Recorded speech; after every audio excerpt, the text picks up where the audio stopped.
Volvemos con el tema de las caricaturas políticas en el Perú. Ya un poquito viendo la actualidad y también un poco, me imagino que pensando en la historia, ¿cuál es el éxito, digamos, qué se necesita para que una caricatura tenga éxito, digamos?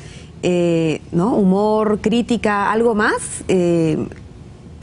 ¿Cuál es la fórmula, digamos, para que realmente haya un buen caricaturista? Yo pienso que el humor directo tiene una gran pegada en el público, ¿no? Cuando tú enfocas el humor de un modo bien complicado, enredado, puedes tener cierto límite.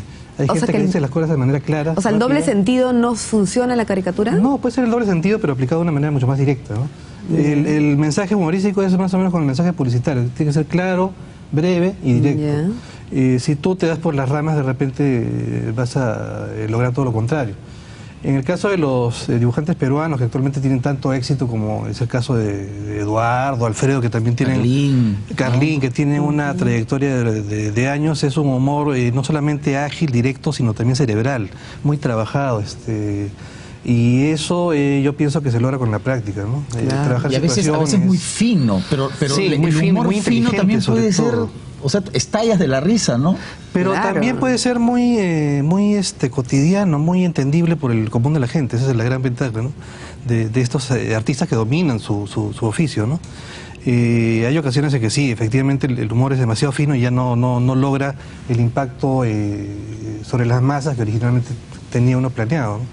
Estábamos hablando de la época de Odría, donde hubo mucha sátira política y algunas publicaciones emblemáticas. Sí, la olla, por ejemplo. La olla.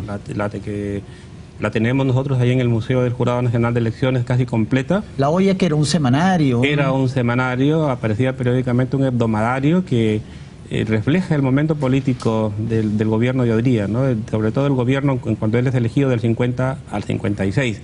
Hay una serie de caricaturas muy interesantes que nos presentan a esa fuerza que él tenía a través de sus ministros. Había un ministro principalmente, que creo que todos lo conocemos, sabemos a quién nos estamos refiriendo, que era una especie de... No, pero dilo nomás, ¿cuál? Temístocles Rocha. A estas alturas. Era uno. Ya. ¿No? Adivinando, a ver, ¿cuál es el otro? Temístocles Rocha era el que trajo pues los famosos, los carros rompemanifestaciones, el Rochabús. Claro. O también a Esparza Sañartu. Esparza Sañartu era otro. Entonces hay inclusive el poema de un poeta cusqueño, Aguilar, que refleja todo lo que estoy diciendo, sintetiza este asunto de lo que aparece este famoso ministro que en realidad hace un doble papel, representa la cosa oficial como tal, pero también es un perseguidor, un acosador de los que no estaban de acuerdo con el gobierno de Odría. Y La Olla y otras publicaciones, pero la más conocida creo que es La Olla de ese momento, ¿no? Rochabús es otra. Sí, pero esta olla aparece no solamente Odría, sino todos los personajes opuestos a Odría expresando su manera de ver. Inclusive aparece la alianza entre el APRA y Odría. Los intentos de alianzas que hay están reflejados a través de unas caricaturas. ¿Y qué otras publicaciones emblemáticas, por ejemplo, vayamos a los años 60, en el primer velaundismo? Básicamente la olla está financiada incluso, me parece, por una parte del PPC, o gente llegada al PPC. Ya. Bueno, la democracia cristiana, que era entonces la ideología original, ¿no?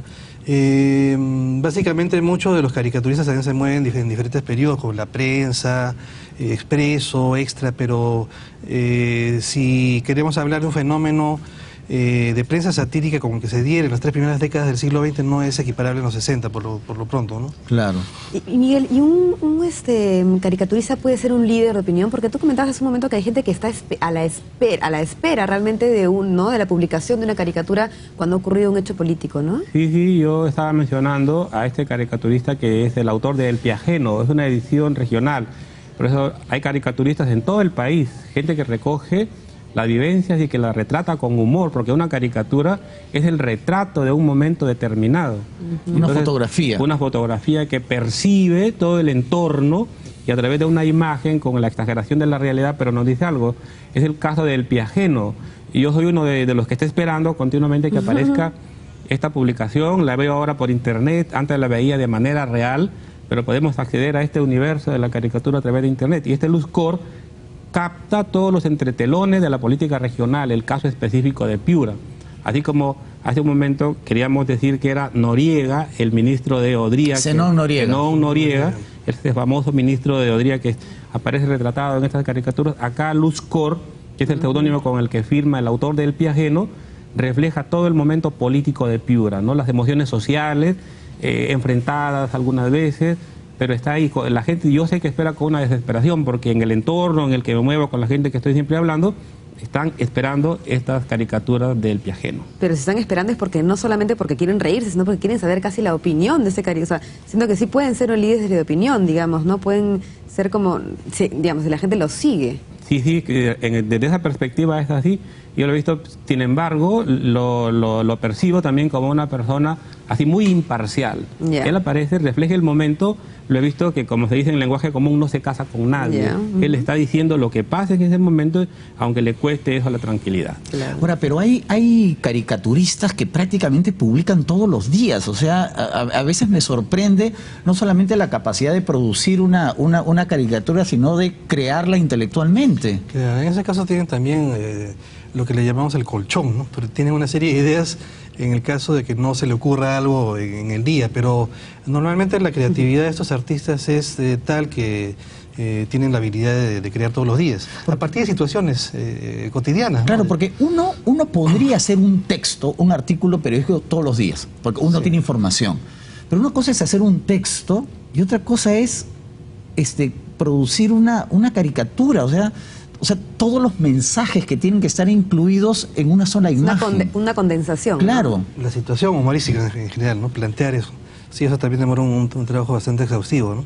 Pero bueno, hay gente que tiene habilidad exactamente para eso, como otros para escribir, probablemente como tú. No, y para dibujar y para crear, ¿no? Claro, hay sí, por eso es una condensación realmente de habilidades. De habilidades. Crear la idea humorística y saber dibujarla. Ahora, Jorge, pero los caricaturistas ya no solamente hacen, bueno, pues el humor político, sino ya cada uno establece un estilo artístico. O sea, uno basta ver a simple vista una caricatura y uno ya sabe que es cada uno hace su propio lenguaje visual, ¿no? Así es. Y yo, por ejemplo, aunque no estén firmadas por Luz Cor, identifico en un conjunto de caricaturas que esta pertenece a Luz Cor, esta pertenece a Eduardo, o esta pertenece a Yerobi. Conocemos ya la línea de cada uno de los autores. O sea, claro, salvando las distancias, es como reconocer un Picasso, un Dalí, un Rubens, o sea, claro, ya estéticamente ya impusieron un estilo particular. Hay una cosa bien curiosa, por ejemplo, en Monos y Monadas, todos sabemos que Málaga Arenete era el principal dibujante de la revista, pero también aparecen nombres o seudónimos distintos a los de Málaga Arenete, y lo primero que uno piensa es que se trata de caricaturistas ajenos a la publicación o alguno que no sea el propio Málaga. Y yo he llegado a descubrir justamente a raíz de... Hay un método, no recuerdo el nombre del creador, que se reconoce la autenticidad de obras de arte a partir del reconocimiento de la manera que el pintor pinta las narices o las orejas. Claro. No recuerdo el nombre del método, lo seguí en la carrera de Historia del Arte. Y fijándome bien... Fijándome bien en las orejas de los personajes, del personaje de la caricatura de este caricaturista X y la caricatura de Málaga, he notado la misma semejanza. Y eso quiere decir que Málaga se ocupaba de hacer todas las caricaturas de Monos y Monadas, pero con diferentes seudónimos. Y es reconocible justamente a través de las orejas o también de la nariz. Claro. Es muy Ahora, curioso. Miguel, digamos, hace un ratito hablaste sobre los nuevos métodos de comunicación, digamos, de esas caricaturas, ¿no? El internet, por ejemplo, ¿no? Realmente eso sí que es una historia larga, ¿no? En la cual solamente han aparecido en pequeñas publicaciones, de pronto cada vez más publicaciones, en los diarios, en las revistas, pero ahora también un caricaturista puede hacer su propia, algo así como un blog, o puede tener sus propios espacios para comunicar sus caricaturas. Indudablemente, internet es una herramienta que utiliza la gente que escribe, la gente que pinta, la gente que dibuja, y eso les permite acercarse con mayor velocidad a un público diverso, a un público múltiple. Porque yo creo que si ponemos caricaturas de esta o de aquella área de la vida cotidiana, de inmediato aparece un gran conjunto de entradas para poder percibir lo que son las caricaturas.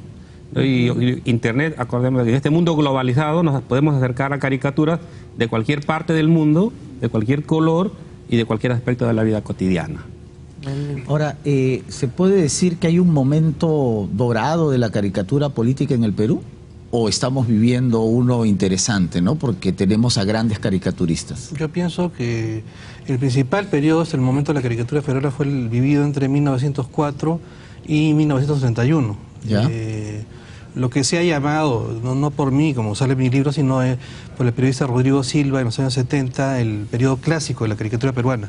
Lo que sucede es que no siempre se da esa reunión de tantos talentos a nivel gráfico, de creatividad, como se dio en estas 3 primeras décadas. Ya. Y sobre todo el caldo de cultivo tan rico que fue la política en aquellos años, ¿no?